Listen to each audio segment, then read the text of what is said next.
Thank you all. So my name is Johan. The first question I was going to ask is, how many people have heard of Minecraft?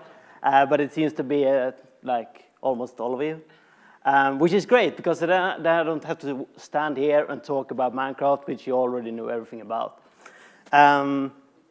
So instead, I'm going to talk a little bit about what it is to work at Mojang and what it's like to actually become a game developer. So this is, by the way, the completely wrong order, this entire presentation. I should have finished up with what it's like to being a Mojang star. That's basically just the person that works at Mojang. So the difference between our company and most others is that we have a huge fan base and a very, very small company.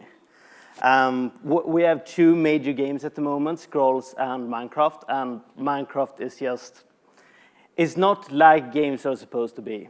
We have like 30 million sold copies now, and the community around it is really, really amazing. And Minecraft isn't really like other games either. I mean, people love games. Certain people sit down and say that, yeah, this game, this is my favorite game, and I care about it a lot. But in Minecraft, people are actually allowed to create their own world, create their own gameplay. And that creates an entirely new level of passion for the game and expectations from us game developers. Like every day when we come in, people have been sending tweets and emails and things like that. Oh, you have to add this feature because this is what I need to make my adventure perfect. So then we have to balance where people want new, more and cool features, and where we still want to have Minecraft really, really accessible, because we're sort of yeah, this is Minecraft, this is the game. And we can sort of add a few things to change that, to tweak it a little bit. But we don't want to oh, so here was Minecraft, and now we've added 1 million new features on it, and see how much better it became. Because that's not what we believe in. We believe that we can improve the experience with what we have, and for instance, for the PC version, to let mod makers and other creative people decide where they want to take Minecraft. So the community is very, very important, obviously. One of the first questions people get asked when they get hired by Mojang is, do you have a Twitter account? We're game developers. We're not really supposed to talk to people.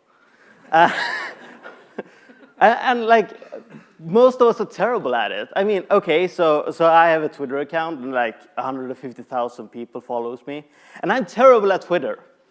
I'll admit it. I only tweet boring things and very rarely, and it's just bad.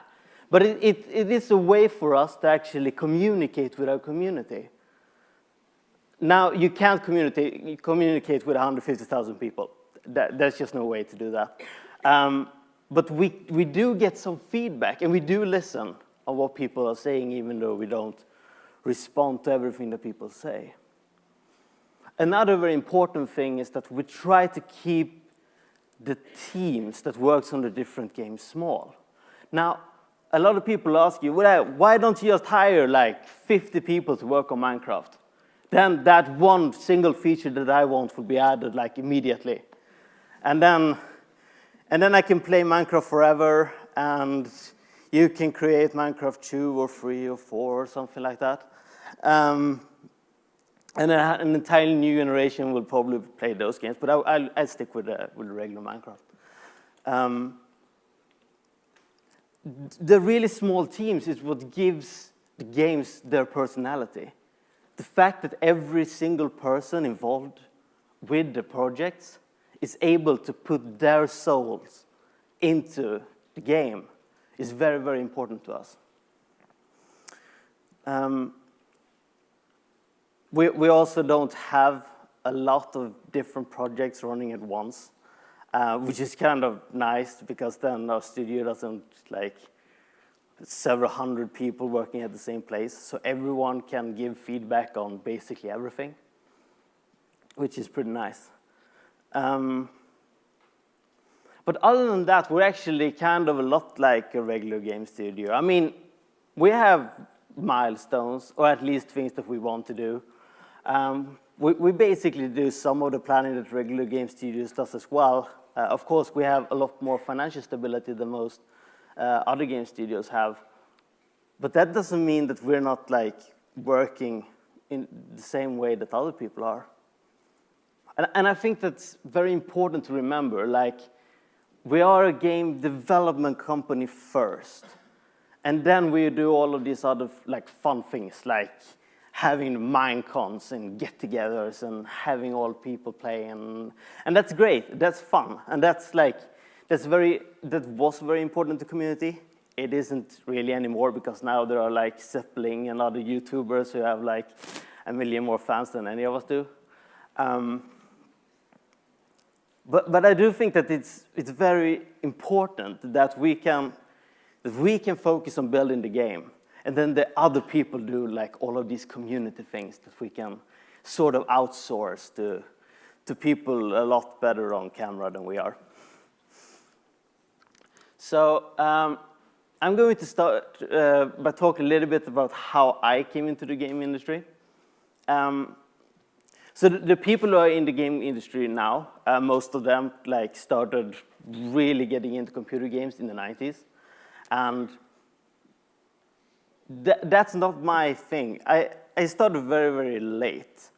Like when I was 16, and this was 2003, 2004, that's when I decided that, yeah, I want to be a game developer. In 2004, you didn't just go and become a game developer, because almost all games were major productions. I mean, when you have a budget of 100 million, or like, okay, at 10 million pounds, which was like regular back then, it isn't anymore. Now it's closer to 20 million on some projects. You don't just enter an industry like that. You have to be an expert at your field. And I really wanted to be like that, but I also wanted to make games. So that was kind of difficult, because I wanted to make the games that I love to play, which were made by 100 people over like 2-year period. And when I approach game development, I sort of see it like as these pyramids, and like like the corner blocks, I could make one of those. They are very important. They have to be really good. But I could make this. That still didn't mean that I would have a finished game, but I could make this thing. And every single year, these pyramids got bigger, because the budgets of game projects sort of exploded. That was before iPhone games. The only games that had small projects were Flash games, and you could hardly ever sell them. So you couldn't really become a professional developer in that field. So what was the obvious solutions? To me, it was, yeah, just become really good at creating these stones to the pyramid. Like, if I become 20 times faster than every single other professional game programmer, I will be on par with their games. And that's what some people try to do. Like, if I just work for every minute of every day, and I put so much more dedication into my game than all of these guys are doing, who I don't even know, by the way, I can just see their finished product, and I can see that, oh yeah, they added that thing. I could do that. It's just going to take me 2 weeks to do that single thing. Oh, and then the next game comes out, and that has like one other small thing. Oh, I also need that one. So then you're sort of stuck, because your game isn't getting anywhere. Because you only want to focus on these small things. Like, I can do this. It it isn't that difficult to like make this like these shaders or these shadows or whatever it is that you want to do. But yeah, this was before the iPhone period. So then, so I went to university and studied game development or game programming, which is, I mean, I personally love studying at university. If you're a programmer, maybe not if you have like a little bit more of a creative profession than that. But the people that I studied with, most of those people are not working in the game industry now.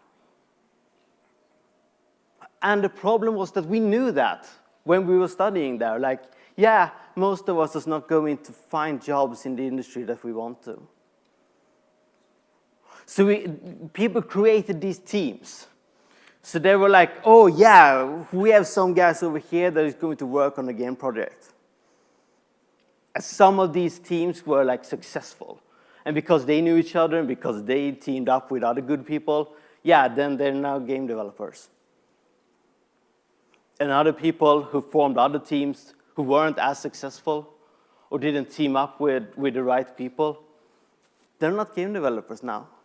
They do other things, which is great, except that they spend 3 years of their life trying to be game developers. Now, the thing is that we're still in the like AAA thinking, the AAA thinking.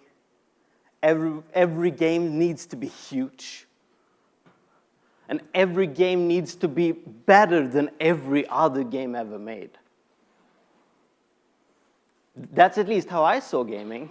Like, I mean, okay, so every single game that I could think of had some sort of issue. And I was like, when I release my games, they're not going to have any of those issues. I'm going to fix them. And then the game that I work on will be better than everyone else's. And like, I mean, it's not idiots who work in the gaming industry. It's just that I saw problems in games that like no one else did. So I thought that I knew how to make games better than everyone else. But the problem was to actually find the time to make them. If I could have worked for a game for 20 years, it would probably be an awesome. That was my thinking. I'm short of time. But then mobile games started showing up. Like here you suddenly have a platform where you can sell games that took like two months to make and are actually really, really good. And I mean, this was completely new to me. Like, how can this even be possible? And then the financial markets crashed, which basically meant that you couldn't get funding for any new games. So a lot of game companies went into bankruptcy. A lot of people started looking for work like in the market, so you could basically not get a job as a game developer for a couple of maybe 3 years. Now it's sort of stabilized again. But I mean, that is really, really tough. To know that, well, I sort of by that time I come to the conclusion that maybe I wasn't that much better of a game developer than everyone else. And maybe I could talk with other people. So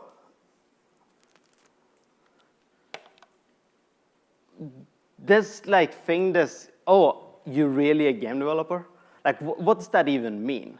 Because when I started, like, wanted to become a game developer in 2004, there weren't a lot of us. Games had just started to get big. So, I mean, when you told people that, oh, I'm going to make video games, they were like, oh, like Super Mario, because they hadn't played games in 20 years. And I was like, yeah, they're going to be like Super Mario, but 20 years better. Yeah, so that was, I mean, that was very, that was sort of an eye-opener. like, I mean, after the financial crisis. Like, you can actually make small games now. You can make small, I'm not going to call them indie productions, but you can actually make really small game that is good at one specific thing. And that's what I like. Like, because like even in Minecraft, the core in Minecraft is very basic. And that's awesome, because that basic thing is amazing. Yeah, so what I sort of want to leave you with is to like not try to build big pyramids, build small ones instead. Thank you.